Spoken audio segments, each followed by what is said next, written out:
up, Sauce Gang, and welcome back to the channel. Hot Sauce Beats here with another educational reaction for you because we are jumping back into some more In a Nutshell reactions, and we are checking out Ancient Life as Old as the Universe.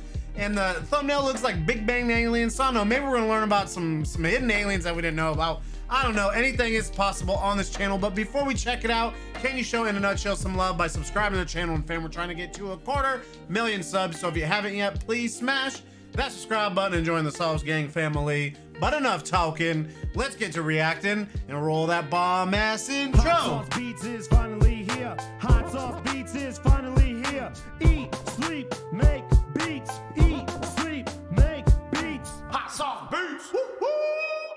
Oh, it's time, baby, it's time. What you got? On one planet for about 4 billion years, as far as we know.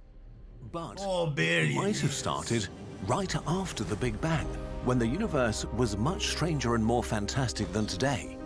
A universe that might have allowed life to develop absolutely anywhere. The cosmos might be full of the seeds of life, sleeping in a dead desert, waiting for a few drops of rain to explosively bloom and grow. Tiny and not so tiny aliens might be everywhere. In this video, we're going to put together 2 highly speculative yet scientifically grounded possibilities. Check out the scientific papers in our sources.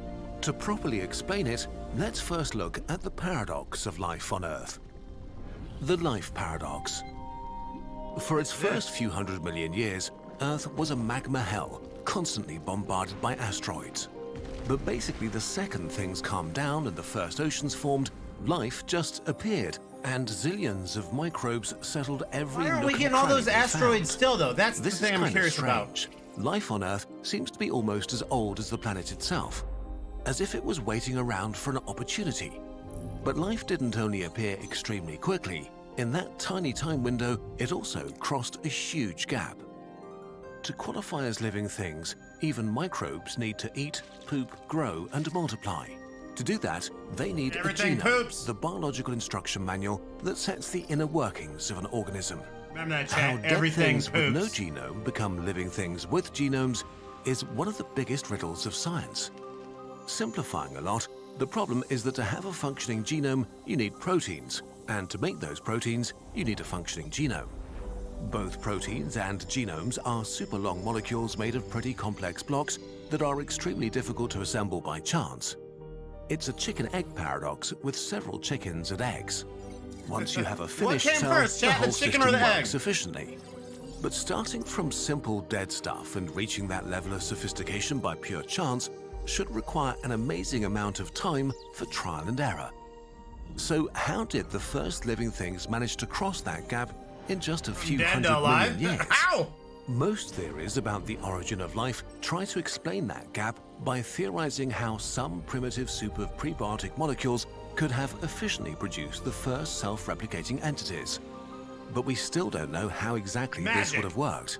Maybe we need to think backwards. The clock of evolution. Think of genomes as a book telling the history of life. As time passed and life evolved, more characters were introduced. Amoeba, fish, amphibians, dinosaurs, and mammals. Over billions of years, the story of life got more and more complex. A genome can be viewed as a long string of letters with biological instructions. And from microbes to us today, functional genomes seem to have been increasing in size at a fairly constant rate. The functional genome of fish is more than twice that of worms. Our functional genome is about twice bigger than that of fish, and so on. It is a bit more complicated, but for now, let's run with this.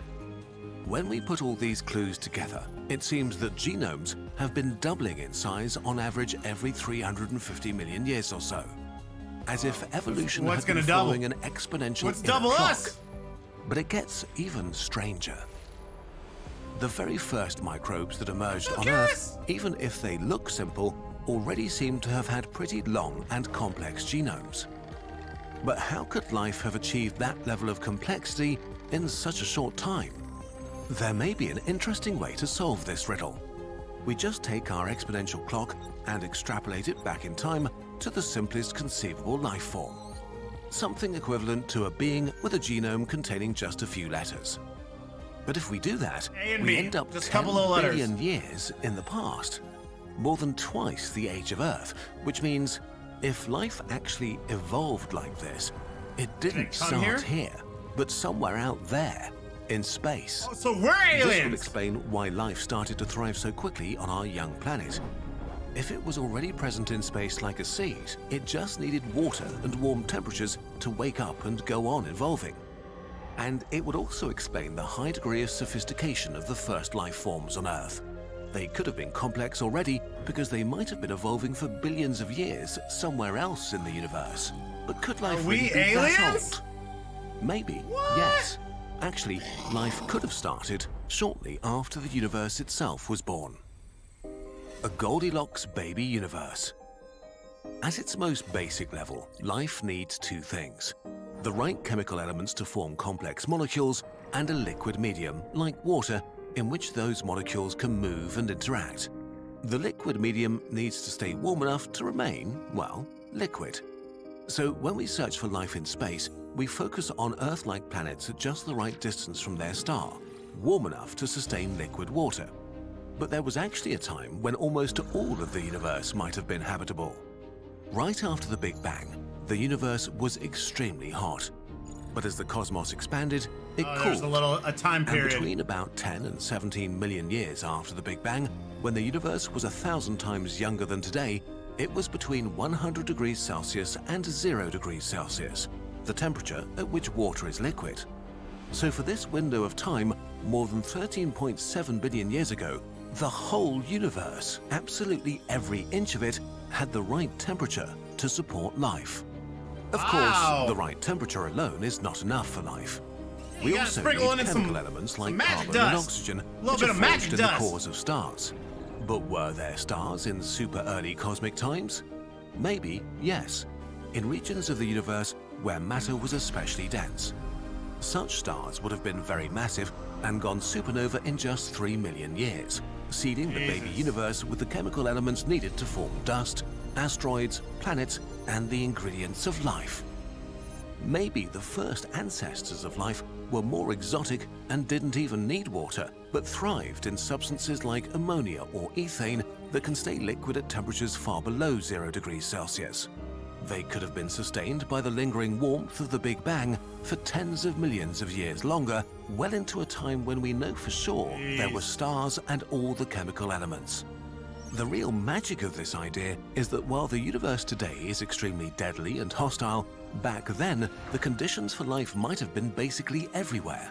For a period that may have lasted several dozen million years, primordial life might have been able to emerge on any rock, even between the stars. Everyone has life on the planet. Sowing the universe with the seeds of what, billions of years later, would become bacteria, trilobites, dinosaurs, and finally us. At some point, the universe cooled down below the right temperature for life to thrive, but some of those ancestral life forms may have continued to exist in the internal warmth of the first planets, frozen in asteroids or hibernating in cosmic dust. Tiny seeds roaming the cosmos, waiting for new hospitable places to continue evolving. If they did, life now might be everywhere in the universe. Will we ever know? All this makes for a nice story, and while both the habitability of the baby universe and our exponential clock of life are reasonable ideas, they're still speculative. One more possibility among many others trying to explain our existence today. But if life came to Earth from outer space, then it should have seeded other places in the solar system too. Maybe there are fossils in dry riverbeds on Mars. Maybe we'll soon find life in the warm underground oceans of Enceladus or Europa. Titan has seas, rivers, and lakes of ethane and methane as warm as the universe when it was 90 million years old. So finding exotic life on Titan would support the idea that life could have originated in the weird baby universe. So far, when we look out into the cosmos, we don't see anyone like us. But maybe that's because life needed 10 billion years or more to reach the level of complexity that allows for a technological species. Maybe there are millions of worlds filled with microbes, oceans full of exotic fish, and continents of bizarre animals.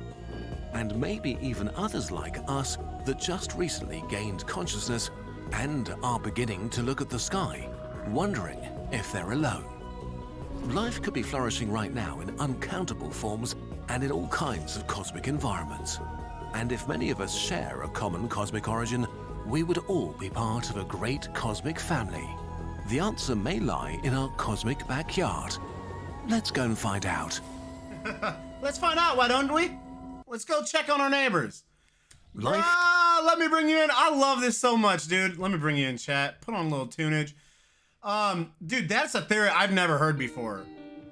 Are we aliens? I don't know. It would make sense though, because if you, like he said, he back planned it, and life should have been, you know, begun longer than the Earth's been around. So, I don't know. That's pretty crazy, dude.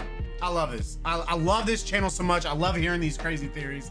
Let me know what you guys think, and also let me know what are some more In a Nutshell videos you want me to peep out. But make sure you show In a Nutshell some love by subscribing to the channel. Again, chat, we're trying to get a 250,000 subs.